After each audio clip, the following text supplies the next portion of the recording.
19일 월요일 내 인생의 길잡이. 아라비아 사막은 너무나 넓어 사막을 지나가는 사람들이 방향을 잃게 되면 헤매다가 갈증으로 쓰러져 죽기 쉬운 곳입니다. 그 아라비아 사막에 단 한 번도 길을 잃어본 적이 없는 한 안내인이 있었습니다. 사람들은 그를 가리켜 비둘기의 사람이라 불렀습니다. 왜냐하면 항상 가슴에 한 마리의 비둘기를 안고 다녔기 때문이었습니다. 그는 비둘기에게 가느다랗고 긴 끈을 묶고 그 끝을 자기 한쪽 팔에 메고 다녔습니다. 그리고 사막에서 어느 길로 가야 할 것인지에 대해 조금이라도 의심이 생길 때에는 비둘기를 공중으로 날려보냈습니다. 그러면 비둘기는 곧 날아올라 자기 집이 있는 쪽으로 날았습니다.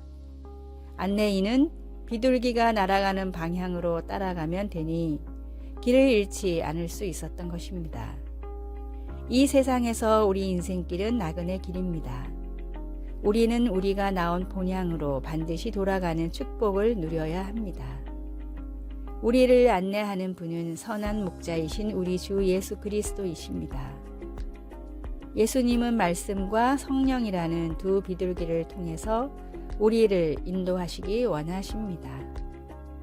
오늘의 말씀, 예수께서 가라사대 내가 곧 길이요 진리요 생명이니 나로 말미암지 않고는 아버지께로 올 자가 없느니라. 요한복음 14장 6절. 오늘의 찬송 402장 나의 반석 나의 방패. 오늘의 만나 인생을 나그네 길이라 하면서 어디서 왔다가 어디로 가느냐 노래합니다. 우리는 예수님이 계시기 때문에 방향을 잃어버릴 염려가 없습니다.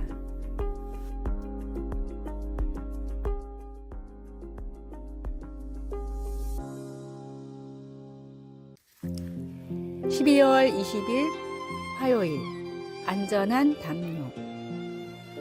연재 만화 피너츠에 나오는 라이너스는 파란 담요를 늘 가지고 다니는 캐릭터로 잘 알려져 있습니다. 라이너스는 어디에나 그 담요를 가지고 다니며 마음의 안정을 위해 그것이 필요하다는 것을 부끄럽게 여기지 않았습니다. 그의 누나 루시는 그 담요를 유난히 싫어해서 종종 없애려고 합니다. 땅에 묻거나 연을 만들기도 하고 과학 박람회 프로젝트에도 사용합니다. 라이너스 역시 담요에 덜 의존해야 한다는 것을 알아서 때로는 그냥 놔두기도 하지만 언제나 다시 되찾아옵니다. 영화 찰리 브라운 크리스마스 편에서 낙담한 찰리 브라운이 묻습니다. 혹시 크리스마스에 대해 알고 있는 사람 없어? 라이너스는 안전 담요를 손에 들고 무대 중앙으로 걸어오면서 누가복음 2장 8절에서 14절 말씀을 낭독합니다. 낭송 중에 무서워하지 말라는 구절이 나오자 그는 두려울 때마다 꼭 붙잡았던 담요를 내려놓습니다. 크리스마스에 관한 어떤 것이 우리가 무서워할 필요가 없다는 것을 상기시켜 줄까요? 목자들에게 나타난 천사들이 말했습니다. 무서워하지 말라. 너희를 위하여 구주가 나셨다. 예수님은 우리와 함께 계시는 하나님이십니다. 말씀, 천사가 이르되 무서워하지 말라. 보라, 오늘 다윗의 동네에 너희를 위하여 구주가 나셨으니 곧 그리스도 주시니라. 누가복음 2장 10절에서 11절. 찬송 399장 어린 양들아 두려워 말아라. 기도, 하나님, 저에게 거짓 안정감을 주는 것들을 내려놓고 하나님만 붙잡을 수 있도록 인도해 주소서. 아멘.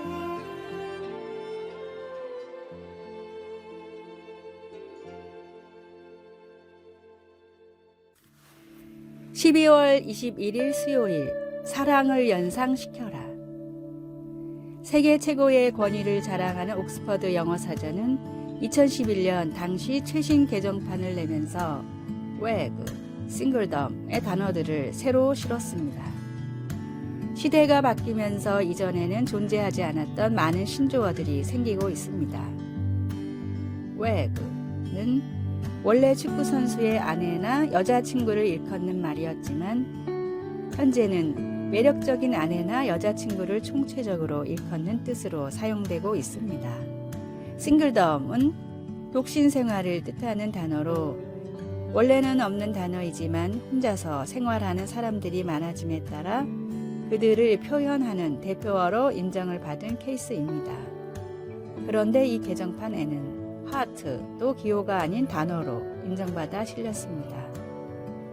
기호 하트는 사랑하다라는 뜻으로 쓰였는데 옥스퍼드 사전 역사상 기호가 단어로 인정받은 것은 처음 있는 일이었습니다.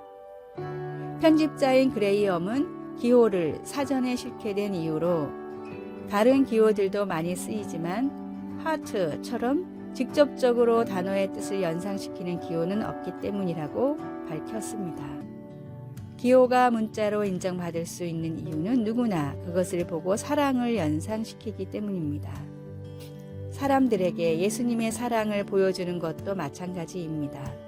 우리가 예수님의 마음으로 일을 하고 예수님의 마음으로 사람들을 섬길 때 세상에 하나님을 나타내는 사람으로 쓰임받게 됩니다. 오늘의 말씀, 너희가 그가 의로우신 줄을 알면 의를 행하는 자마다 그에게서 난 줄을 알리라. 요한일서 2장 29절. 오늘의 찬송 454장 주와 같이 되기를.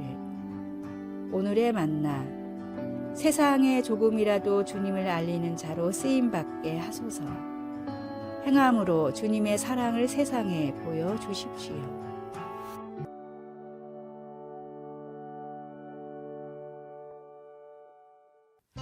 12월 22일 목요일 넘치는 평화. 1914년 벨기에의 추운 성탄 전야에 군인들이 몸을 숨긴 참호에서 노랫소리가 흘러나왔습니다. 고요한 밤 캐럴이 독일어에 이어서 영어로 울려 퍼졌습니다. 그날 일찍 서로 총을 겨누었던 병사들이 무기를 내려놓고 참호 밖으로 나와 그들 사이에 있는 무인지대에서 만나 악수하고 서로 성탄 축하를 하며 그 자리에서 보급품을 선물로 교환했습니다. 휴전은 다음 날까지 이어져 병사들은 서로 이야기하며 웃고 심지어 함께 축구 시합까지 했습니다. 제1차 세계대전 당시 서부 전선에서 있었던 1914년의 크리스마스 휴전은 오래전 첫 크리스마스 때 천사들이 선포한 평화를 잠시 보여주었습니다. 한 천사가 겁에 질린 목자들을 안심시키며 말했습니다. 무서워하지 말라. 보라, 내가 온 백성에게 미칠 큰 기쁨의 좋은 소식을 너희에게 전하노라. 오늘 다윗의 동네에 너희를 위하여 구주가 나셨으니 곧 그리스도 주시니라. 누가복음 2장 10장에서 11절. 그리고 수많은 천사가 나타나 가장 높은 하늘에서는 하나님께 영광, 땅에서는 하나님의 은총을 받은 사람들에게 평화하며 하나님을 찬송하였습니다. 예수님은 우리를 죄에서 구원하는 평화의 왕이십니다. 십자가 위에서의 예수님의 희생을 통해 주님을 믿는 모든 사람은 용서와 하나님과의 화평을 누릴 수 있습니다. 여러분은 예수님이 주시는 평화를 어떻게 경험해 보았습니까? 그 경험을 어떻게 다른 사람들과 나눌 수 있을지 함께 생각해 봅시다. 말씀, 하나님이 기뻐하신 사람들 중에 평화로다. 누가복음 2장 14절. 찬송 117장 만백성 기뻐하여라. 기도, 평화의 왕이시여 오늘 내 마음을 다스려 주소서. 세상이 결코 빼앗을 수 없는 주님의 완전한 평화를 찬양합니다. 아멘.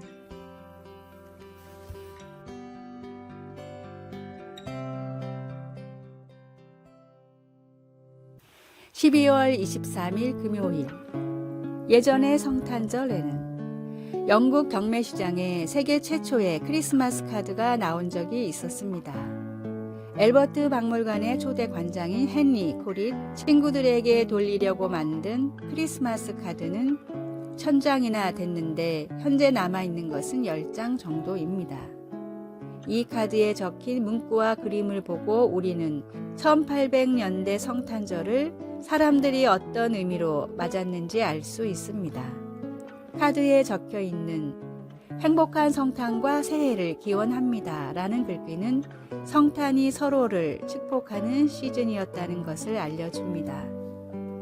또 카드에는 당시 성탄절을 보내던 일반적인 사람들의 모습이 그려져 있는데 가장 중앙에는 성경 말씀이 적힌 탁자에 둘러앉아 온 가족이 행복하게 식사를 하는 당시 성탄절을 맞는 일반적인 가정의 모습이 그려져 있습니다. 그리고 그 옆에는 추위에 떠는 엄마와 아들에게 담요를 건네주는 모습, 가난한 사람들에게 풍성한 식사를 차려주는 모습과 같이 어려운 사람들에게 선행을 베푸는 다양한 사람들의 모습이 그려져 있어 예전 성탄절을 사람들이 어떻게 보냈는지 우리에게 알려줍니다. 성탄절은 예수님이 모든 사람을 구원하시기 위해 이 땅에 오셨다는 기쁜 소식입니다. 혼란한 세상의 문화와 가치에 시선을 빼앗기지 말고 예수님이 오셨다는 기쁜 소식을 선행과 감사로 세상에 알리면 좋겠습니다. 오늘의 말씀, 교만에서는 다툼만 일어날 뿐이라 권면을 듣는 자는 지혜가 있느니라. 잠언 14장 10절. 오늘의 찬송 115장 기쁘다 구주 오셨네. 오늘의 만나, 예수님은 우리의 죄를 용서하고 하나님과 교제를 회복하기 위한 하나님의 눈물겨운 마지막 카드였습니다.